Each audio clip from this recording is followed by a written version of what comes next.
Hey, I'm Tavares, but you can call me TJ. Today I'm going to show you how to DIY no-nail shelves using very affordable materials from either Dollar Tree or Walmart. Most of these materials are from Dollar Tree, except for this. This is from Walmart, but it's only slightly more expensive than everything else. So I'll let you guys all know about like the prices and everything soon. So I'm sure you can find all of these materials at Dollar Tree. Anyway, so the first thing you're gonna need is a screwdriver, a Phillips screwdriver. This is for poking holes into your shelf, your hard shelf. You're gonna need a pair of scissors, some normal tape, or you can use masking tape, whatever type of tape you wanna use. For the actual shelf, you can either use these little picture painting things, or like what I did, you can use a canvas, which is, it still holds, especially if you paint the top. We're just gonna ignore the paint job on this one because I don't have any extra plain white ones to show you, but you can use a canvas, which looks good, which is what I used in my room because it's very aesthetically pleasing. Then you're gonna want a ball of twine. I'm not really sure what the proper term for this is, but I'm just calling it twine. You're gonna need this. These are optional. These are clips. They came in a pack of like 10 from Dollar Tree. They're just for clamping things together while they dry. For glue. You're gonna need key ring holes, key ring binding things.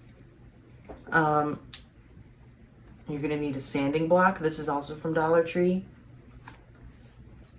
It's optional to have an X-Acto knife. This is for poking holes in here again. It's just good for making the initial pokes and then committing completely with the screwdriver. And then you're gonna need command hooks. Now this is just the box because I don't have any more wall command hooks to show you. This is the box for the ceiling hooks, but you're just gonna use normal wall command hooks. Yeah, that's pretty much all the materials you're gonna need for this DIY.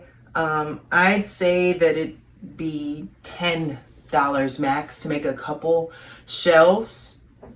So that's like around the price point estimate, but I'll show you the exact price point. Before we get started, I forgot to mention, you're gonna probably want some acrylic paint if you wanna paint these, which is what the sanding block is for, because before you paint, you're gonna wanna sand the surface so that the paint will stick better. And plus you can get like this ugly print off as much as possible before you paint it. So your first step is you're gonna grab your rope and you're gonna measure it out. You're gonna guesstimate how long it's gonna be hanging off the wall. So what you're gonna do is you're gonna make a loop and then you're gonna cut it, and that's gonna be double the length of what you actually want it to be, so that when you wrap it through, it'll be the perfect length. I've already cut my strings and they're pretty long. But when you fold it in half, so this is how far it's going to be hanging off the wall. So this is like pretty standard for the shelves that I made at the in the beginning of the video that you saw. This is pretty much how far they were hanging off the wall. Shelf, and now I'm going to show you both ways on how to poke holes through them. So for the canvas, it's very simple. You're just going to flip it over, and then you're going to take your X-Acto knife. And you're just gonna poke a hole in the corner. It's very, very simple. You poke it in each four corners. In all four corners, you make a hole.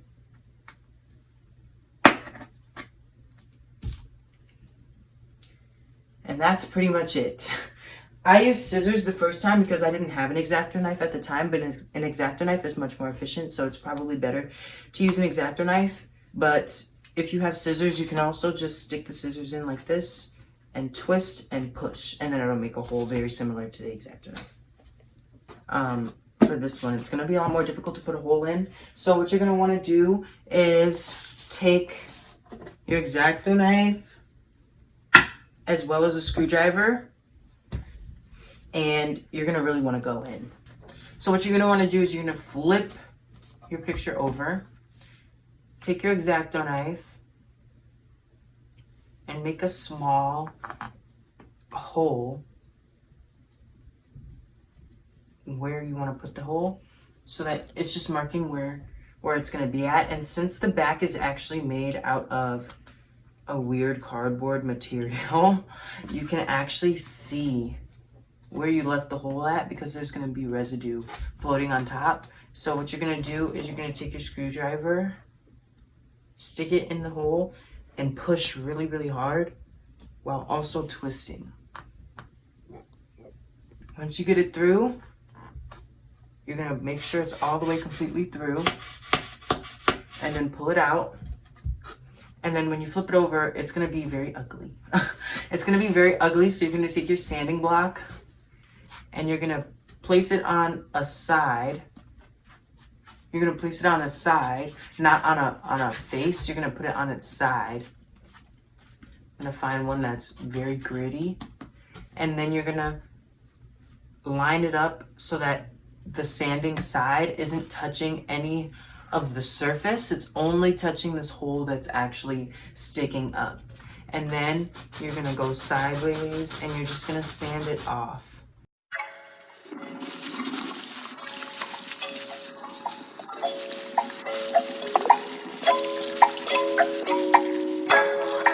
So at this point, we've got the hole, the painting, and we've sanded it down to surface level, so there's no more lifted hole.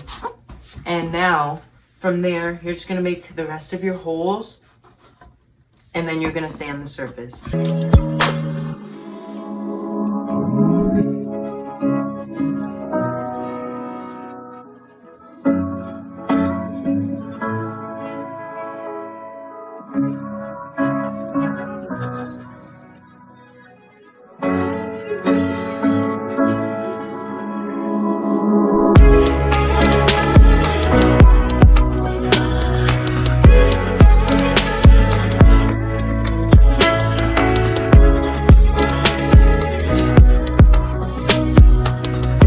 So after you have all your holes made, you're going to want to start sanding the surface. So when you sand the surface, you're going to find a face.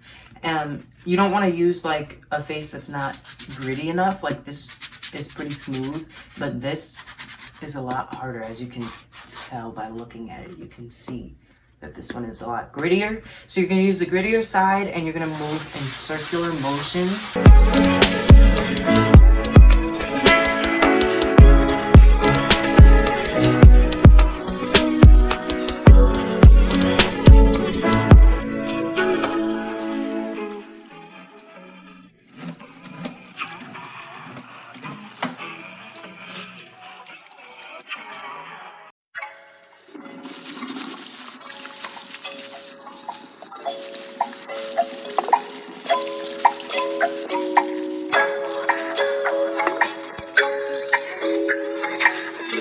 So now you're going to want to flip over to your smoother side and smooth it out. Just very lightly. You don't have to push very hard. Just very lightly buff the surface.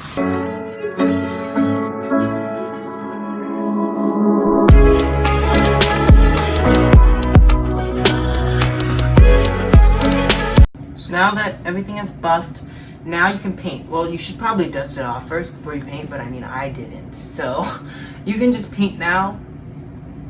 You're gonna wanna just take your acrylic paint and a normal brush. A flat brush is probably the best. A big, wide, flat brush is probably the best. And then you're just gonna dip in and paint. I would give about 5 minutes dry time between each side that you do. So you should do the top with two to three coats.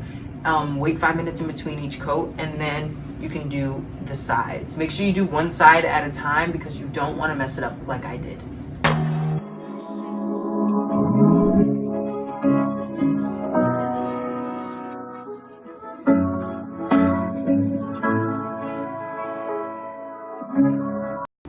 Okay, so at this point you should be finished painting your picture, your picture painting thing that you're gonna use as a shelf. You should be finished painting it by now and sanding the holes down and giving it time to dry. This one was only painted with one coat, but all of the holes are in. So this method with the harder shelf is gonna require a lot more steps. So now that we're at this point here, and we're at this point with the canvas, since you already have your holes, you're probably just going to want to take your scissors and make the hole bigger, more circular. So now that we're at this step with both methods, we're going to start by taking our string and you're going to flip over, and then you're going to take your tape and you're going to make a piece, and you're going to take the end of your twine and you're going to wrap the tape around it.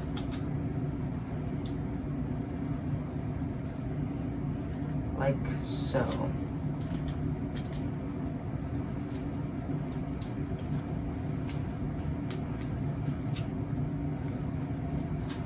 What we're doing when we're putting the tape on the end is we're actually gonna make it into like a thread and needle, a needle and thread, so that we can easily get it through. So now once you have the tape wrapped around and it's pretty tight, you're gonna cut an angled, you're gonna make an angled cut, just like that, so that it's sharp. So this is gonna help you when you're trying to insert it through the holes. So now, you're gonna go through the top and you're gonna just insert it through the hole.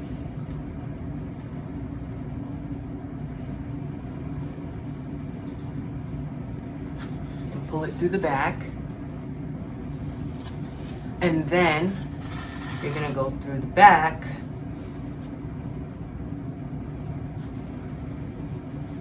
and pull it into the front. And then you're gonna repeat the process for the other string.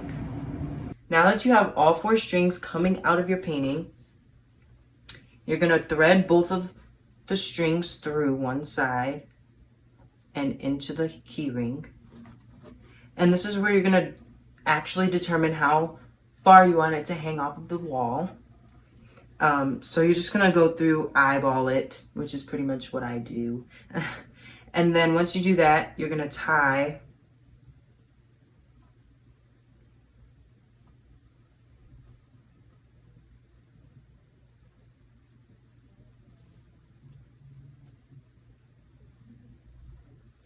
a little knot. And then you can thread it in. You're gonna open the key ring. I use scissors to open the key ring. You're gonna slide the string into the key ring. It's kind of hard to do on camera while keeping it in the frame, but I'm going to try. Okay, there. Now that I've got it in, you're just gonna thread it into the key ring, and then bam. Now you've got an aesthetic tie holding the key ring. So now you're going to basically do the same thing on the other side, but make sure that you use the other side as a reference to see how high up you made your tie. Okay, so once you're finished with this painting, if you wanted to get a rectangular painting, all you'd have to do is take 2 of the squares, put glue on either side, here and here, that you're going to adhere them together at, stick them together, and clamp them. Now you guys know how to make shelves without having to put nails or screws into the wall. This is a perfect craft for people who are in apartments where they can't put holes in the walls, or you're renting a house, or you're at college and you're in your dorm room and you want to spice it up, you want to put some shelves, bookshelves, anything. You can really do anything with this project, and you can color the shelves whatever color you want. You can put designs in it if you're really good at painting, whatever you want. So yeah, I hope you guys liked this video, and if you did, subscribe for more videos and like the video and leave a comment and let me know that you liked the video. Thanks for watching, and I'll see you guys in the next video. Peace.